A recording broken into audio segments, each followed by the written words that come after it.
Gunung Gandang Dewata saya kira tidak ada yang tidak tahu di sini. Karena kita berada di, katakanlah di kaki Gunung Gandang Dewata. Semua tahu arahnya di mana Gandang Dewata itu? Belakang. Ya, jangankan tahu asal usulnya, letaknya saja kita tidak tahu.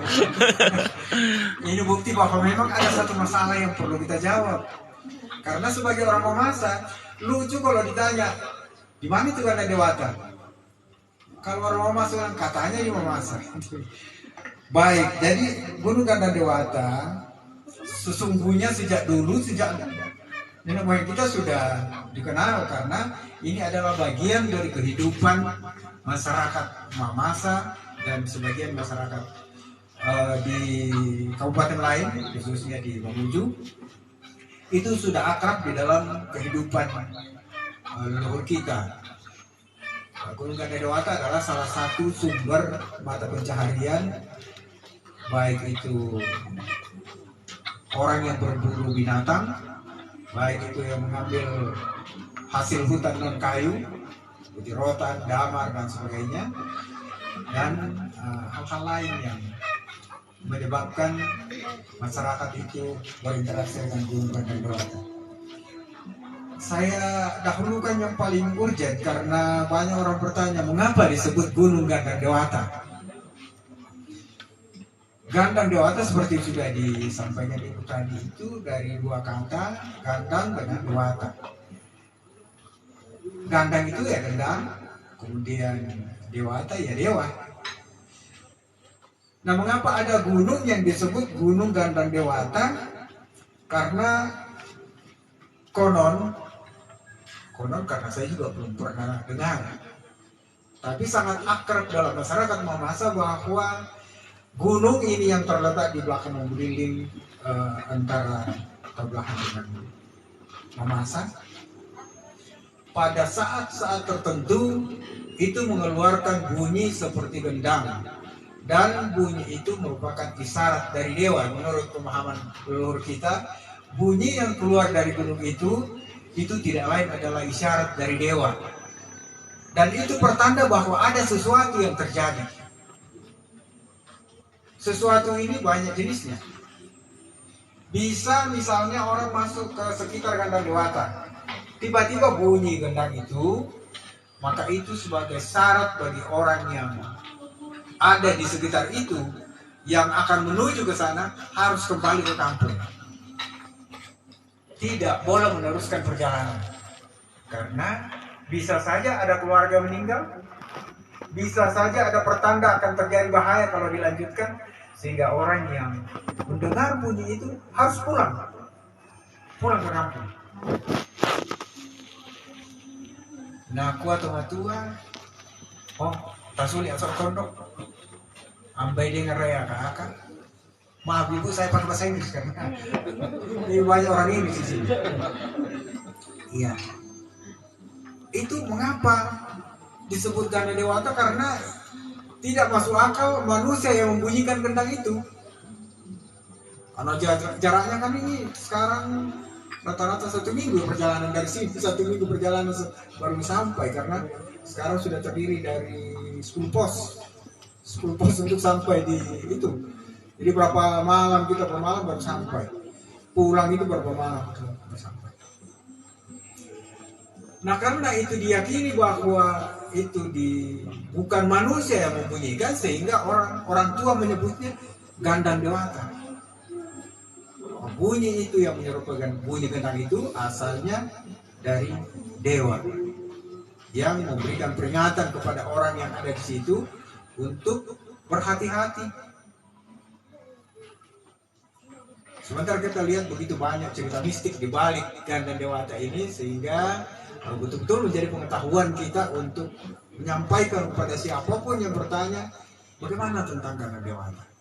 Tapi ringkasnya adalah seperti itu. Nah, menurut cerita lebih jauh dari orang-orang yang akrab dengan Gandang Dewata, ternyata di puncak gunung itu ada sebuah batu besar, dan diyakini bahwa itulah sumber bunyi. sumber bunyi dari suara gendang. Dalam cerita legenda juga, tapi ini sebut namanya juga legenda, entah benar atau tidak ya, namanya cerita. Konon batu itu adalah bagian dari perahu seorang putri raja yang kandas di situ pada saat ini masih. Tapi ya sekali lagi ini cerita, bisa percaya bisa tidak, tapi itu adalah cerita. Bahwa batu itu adalah bagian dari perahu seorang putri raja yang kemudian kandas di puncak itu, dan itulah yang melegenda sampai sekarang. Itu yang pertama. Jadi mengapa disebutkan Dewata? Karena ada bunyi yang menyerupai gendang yang diyakini isyarat dari dewa. Nah, dan apa makna dari bunyi itu? Tidak lain adalah peringatan kepada siapa saja yang berada di sekitar itu, sekitar Ganda Dewata. Entah dia mengambil hasil hutan, entah dia berburu, atau entah dia berpetualang. Kalau ada bunyi seperti itu, wajib hukumnya untuk diperhatikan.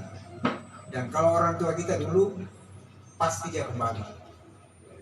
Karena itu menandakan tidak boleh melanjutkan perjalanan. Ada sesuatu yang terjadi. Entah orang meninggal, entah akan terjadi masalah. Dan kadang-kadang juga menurut cerita mereka, kalau ada orang yang masuk ke Ganda Dewata dan beberapa malam tidak ada tanda-tanda kembali orang ke sana, dan kalau itu terjadi bunyi, berarti orang itu sudah meninggal. Itu pertanda bahwa sudah meninggal. Dan sekali lagi, percaya atau tidak, ini kan ya sudah berapa yang saya kira masih ingat semua ya, berapa orang yang korban tidak kembali, hilang, ada juga meninggal yang ditemukan, yang pernah rombongannya Pak Mayor Latang, ya. Pak Mayor Latang itu saya kira yang terakhir atau yang mahasiswa, ya. Pak Mayor terakhir ya. Dengan Pak siapa namanya itu yang katanya meninggal. Nah itu yang pertama.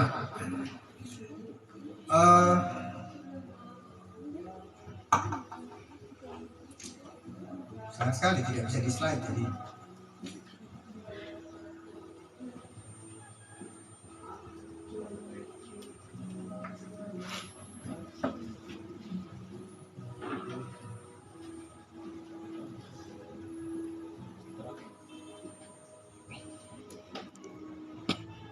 Ya,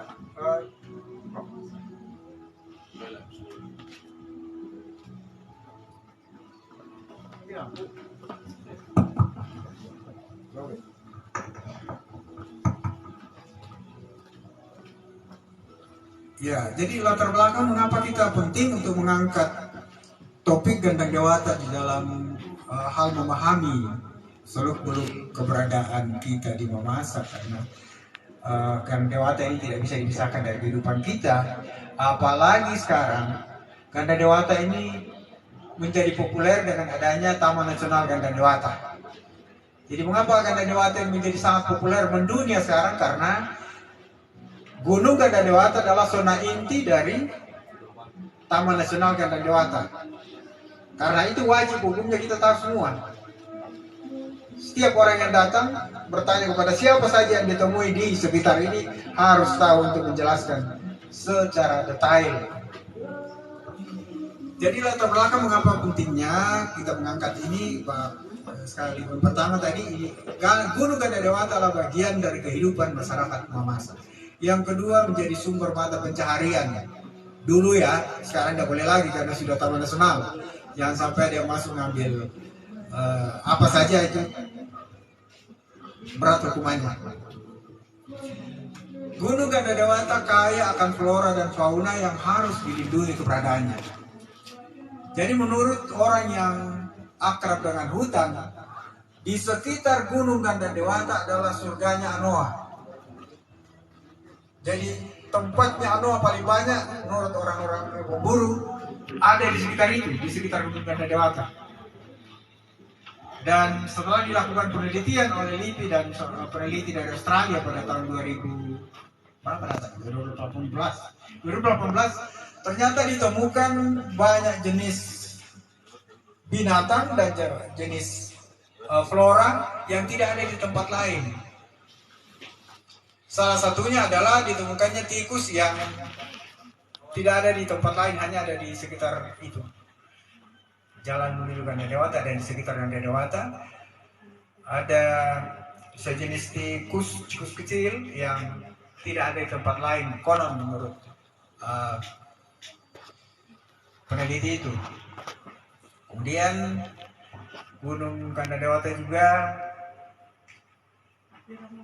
ditumbuhi oleh lumut yang spesifik, yang endemik, hanya ada di sekitar itu, lumut lomo, sehingga memiliki potensi wisata yang sangat-sangat besar untuk dikembangkan.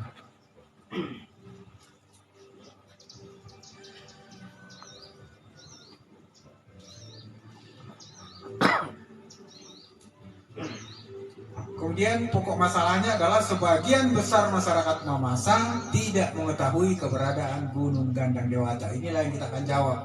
Kalau sudah terjawab nanti, kalau sudah paham nantinya.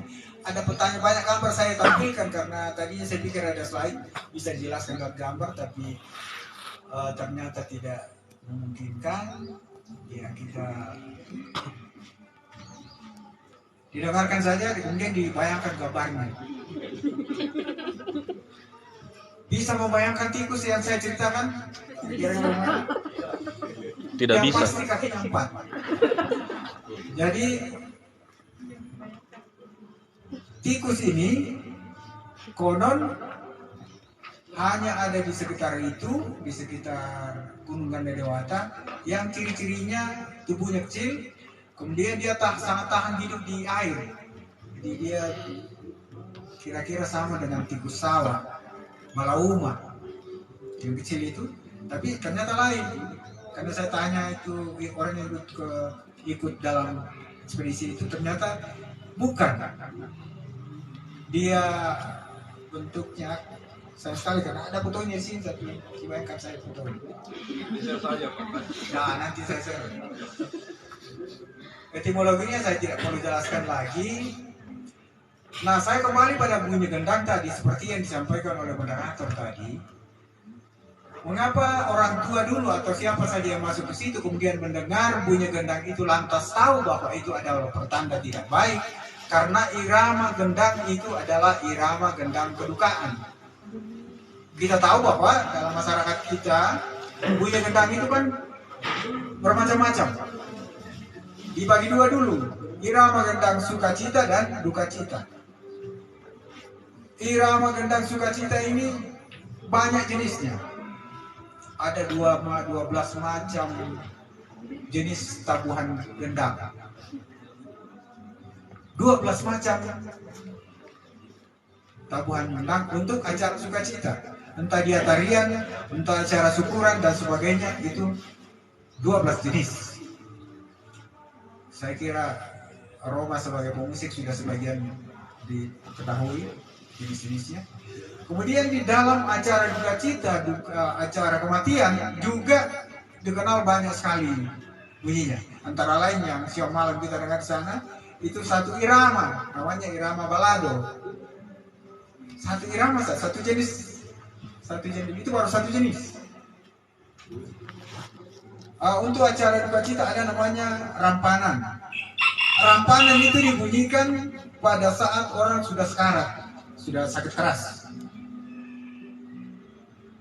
Kemudian sesudah di rampanan itu masuk dalam irama lain, loang, kemudian engkok gandang, di patiti itu di pelabuhannya cepat.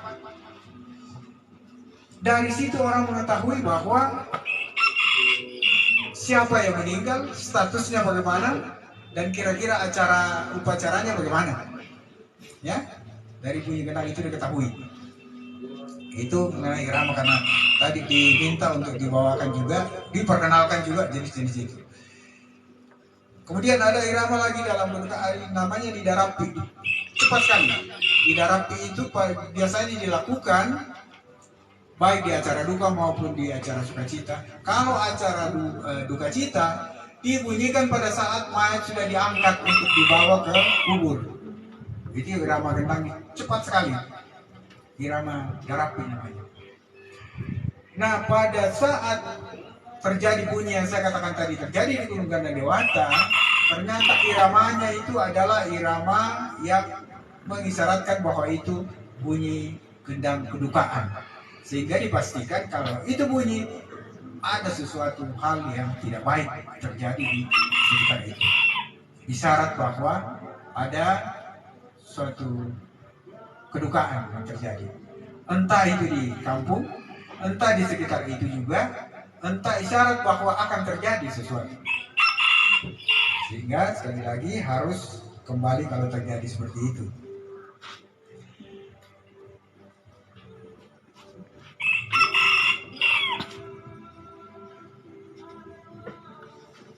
Ya, di sini ada foto-foto orang-orang yang rajin ke Ganda Dewata dan bentuk-bentuk peralatannya dan sebagainya. Nanti saya berikan panitia materinya, nanti bisa ya.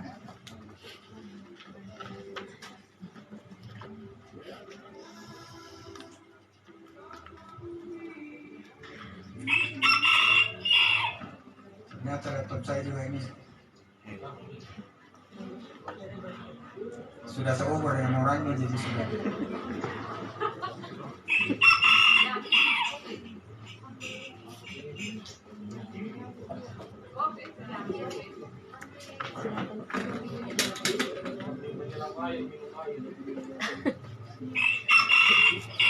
Ya, kemudian sedikit kita mengenal lebih dekat mengenai keberadaan Gunung Dewata dari sisi geografisnya.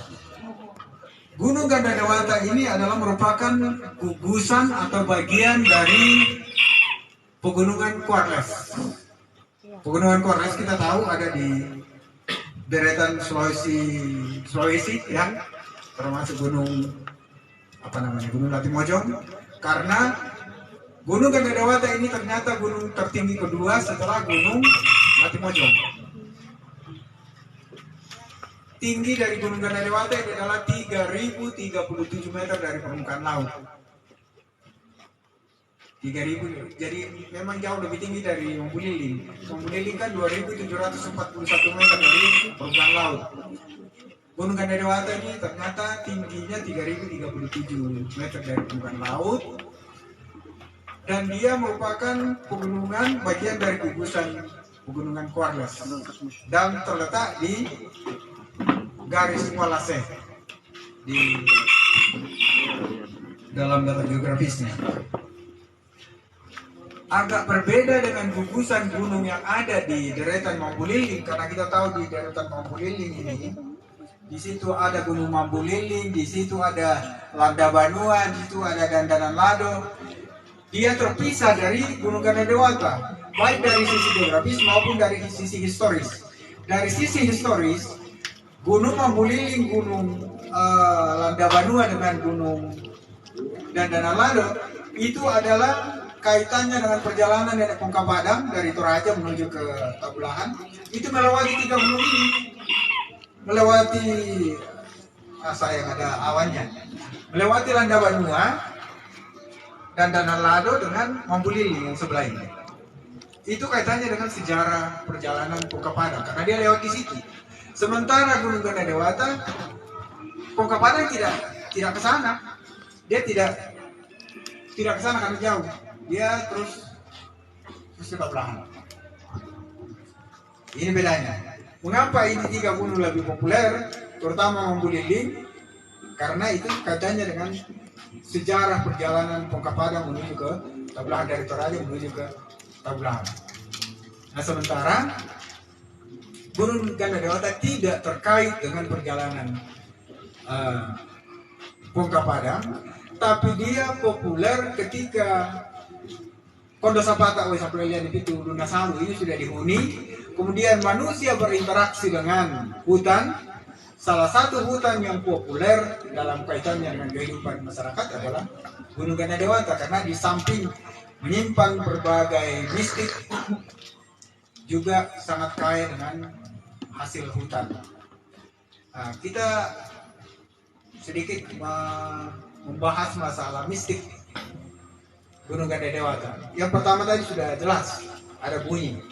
Yang kedua, diyakini bahwa di sekitar Ganda Dewata adalah tempatnya saudara-saudara kita yang tidak kelihatan, yang kita sebut sebagai topeng bunyi, orang yang tidak kelihatan. Diyakini sampai sekarang, meskipun kita belum pernah lihat, saya juga belum pernah lihat, karena namanya juga penghuni. Ya. Tapi diyakini bahwa sampai sekarang mereka juga masih eksis, hidup di hutan, dan terutama sangat banyak di sini. Dan salah satu yang dipercaya oleh leluhur kita, jangan sekali-kali pernah main-main kalau masuk hutan, entah bicara-bicara tidak senonoh, entah bersikap tidak senonoh, karena pasti mengalami sesuatu. Salah satu yang sering dialami oleh orang-orang yang masuk hutan tanpa mepairan, kalau bahasa kita ya, tanpa menjaga sopan santun, adalah ditawan oleh penghuni. Dan dari cerita orang-orang yang sudah pernah ditawan, dia hidup dalam lingkungan seperti perkampungan. Mereka juga hidup dalam perkampungan, punya ayam, punya apa, sama dengan di kampung, tapi dunianya lain. Jadi nanti setelah dilepas baru sadar bahwa ternyata saya tidak berada di kampung. Ini dari cerita dari orang-orang yang pernah mengalami itu. Ada banyak yang masih mengalami itu.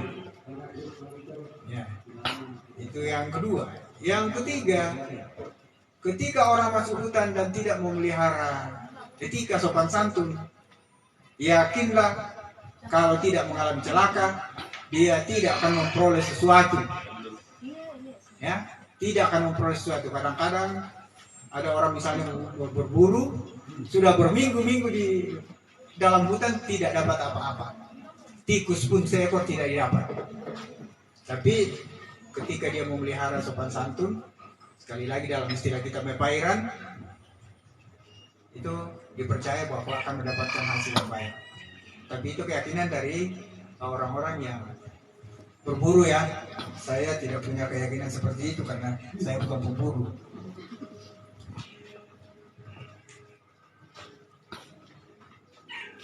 Itu cerita-cerita mistik lainnya ya. Cerita mistik lainnya, konon kalau kita tidak menjaga sopan santun, tiba-tiba biasanya tiba-tiba tertutup dengan kabut. Jadi kita tidak bisa melihat apa-apa.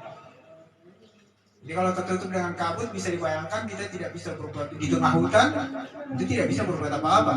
Mau jalan tidak bisa, ya beraktivitas lain juga tidak bisa.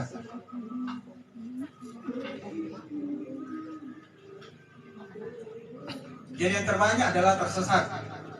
Dan menurut orang-orang tua, pada saat Pak Mayor Latang itu hilang, mereka meyakini bahwa itu tersesat.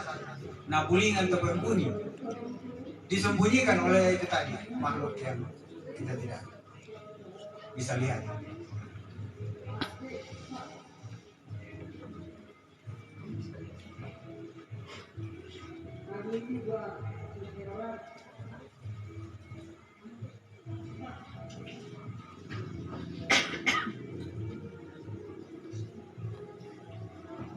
Ya, sambil menunggu laptopnya jalannya, saya minum dulu ya.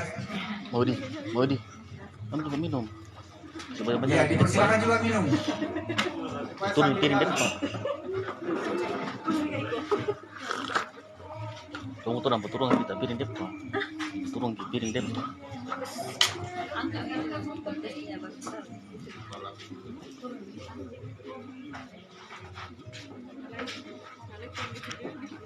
Karena malah Isa dan Dikuah Ya. ikut juga, ikut tonganku. Salah satu karakteristik dari Gunung Ganda Dewata, menurut cerita pendaki gunung, Ganda Dewata ini termasuk salah satu gunung yang sangat sulit dicapai. Sangat sulit dicapai. karena pertama medannya sangat berat, kemudian juga itu penuh dengan cerita mistik tadi yang membuat kadang-kadang takut, dibarengi dengan rasa takut untuk menuju ke sana.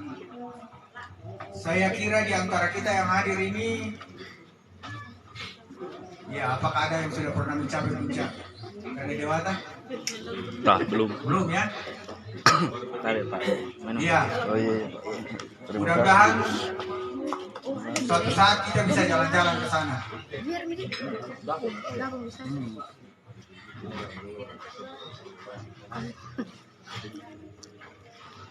Iya, dari hasil penelitian tadi, menurut catatan yang saya peroleh dari Balai Besar BKSDA, pada saat penelitian tahun 2018 terdapat 27 jenis keanekaragaman hayati, khususnya fauna, yang ditemukan di sekitar ini, di sekitar Ganda Dewata, jalan menuju ke Ganda Dewata.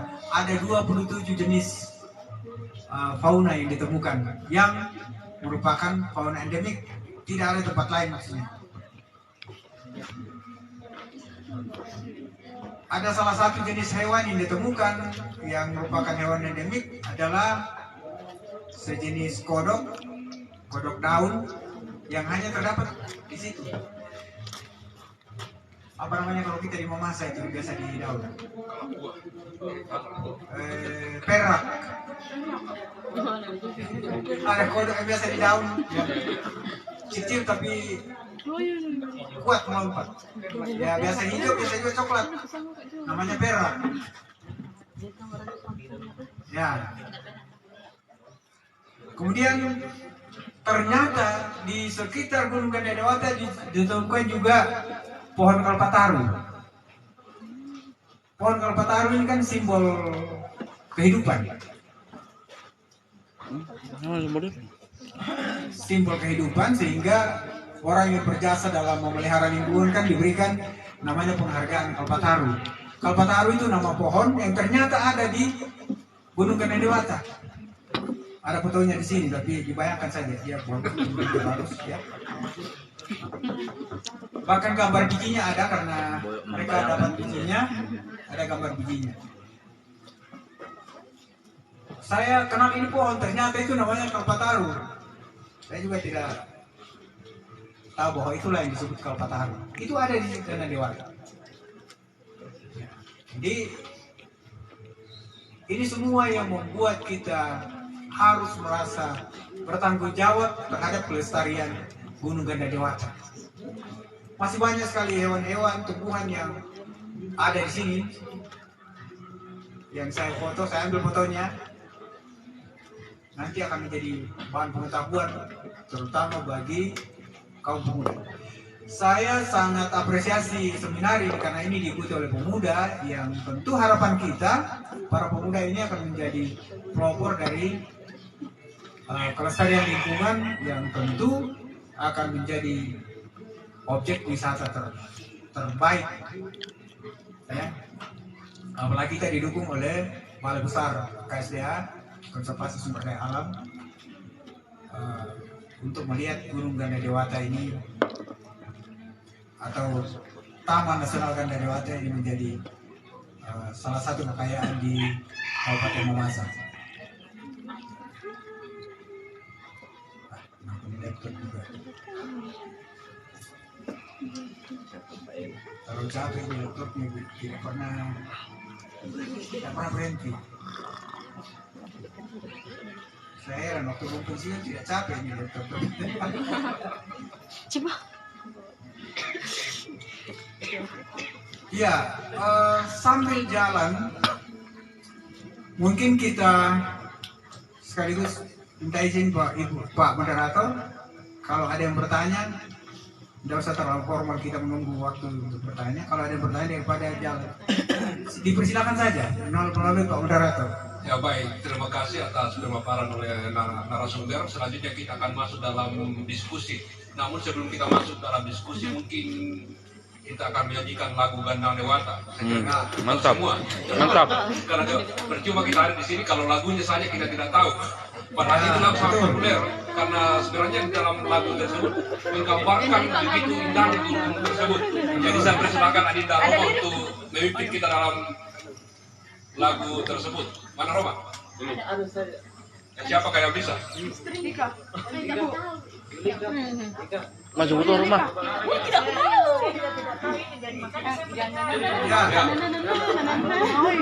Ibu kami mau dengar, siapa tahu sampai di bawahnya dia juga nyanyikan, dia bisa apa namanya? Atau Mang Oi, mana Mang Oi? Gandang Dewata. Ya langsung saja. Saya maunya karena kita ini orang Mamang terkenal dengan pintar menyanyi di dalam menyanyi. Jadi kan itu kalau bisa kita bagi suara yang suara 2, suara 3, atau suara 4 silakan.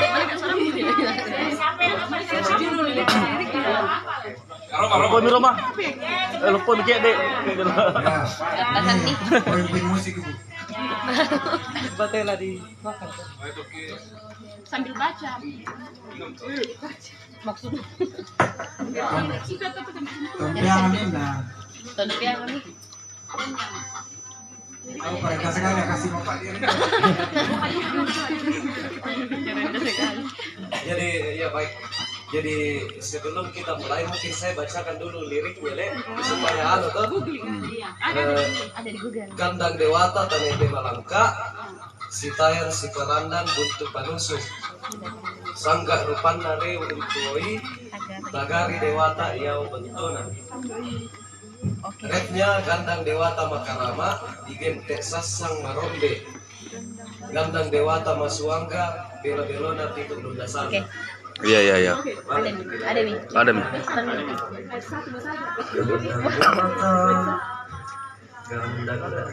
Iya. Dewata. Kalau boleh berdiri semua. Berdiri saja. Ya, berdiri semua. Gandang Dewata pasti. Gandang Dewata. Oke.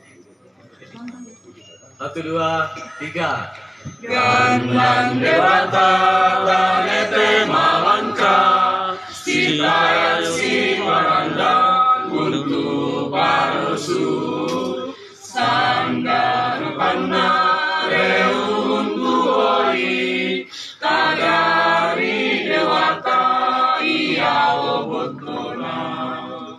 Gandang Dewata Makarama, Dian Desa Sang Marumbe, Gandang Dewata Makarama, Belo-belona Pitu Ulun Dasalu.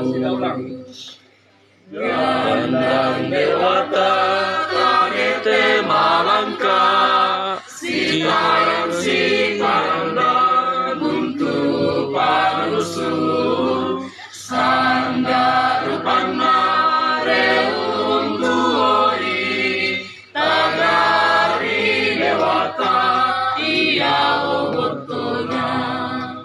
Gandang Dewata Makarama, Digen Desa Sang Marumbe, Gandang Dewata Masuangga, Belo-belona Pitu Ulun Dasalu. Ya mungkin supaya kita bisa lebih mengerti mungkin kalau boleh Iya. sudah bisa diberikan apa Iya. Iya. Iya.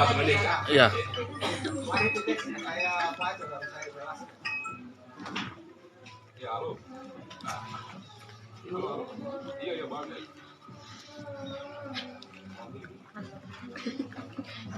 Anak puluh ya. Ya, diikuti semua teksnya supaya dipahami, jangan hanya dinyanyikan ya. Ya, baris pertama saya kira jelas. Karena Dewata Tanete Malangka, gunung yang tinggi. Sitayan Siparandan Buntu Panusuk, saling berhadapan dengan gunung Buntu Panusuk. Ada satu gunung lagi yang berhadapan itu.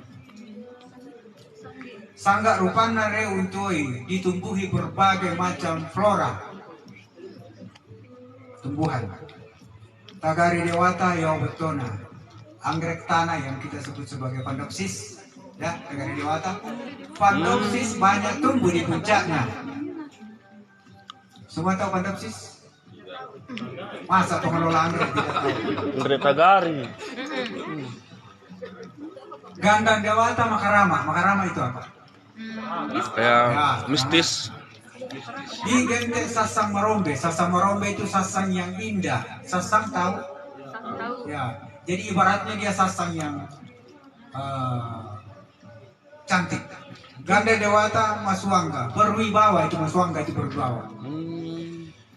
Belo-belona Pitu Ulun Nasaru merupakan hiasan dari Pitu Ulun Nasaru.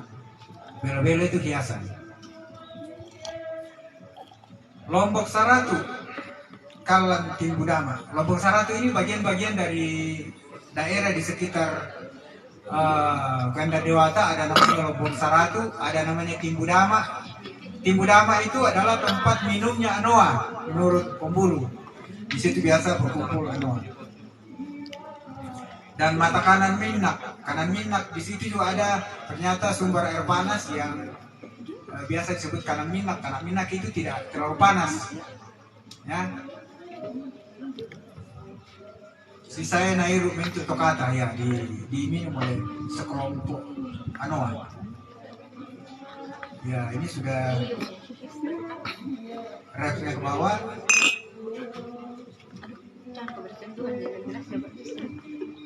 Kenapa ya? Iya, saya kira itu ya, karena ini kan tinggal refnya saja.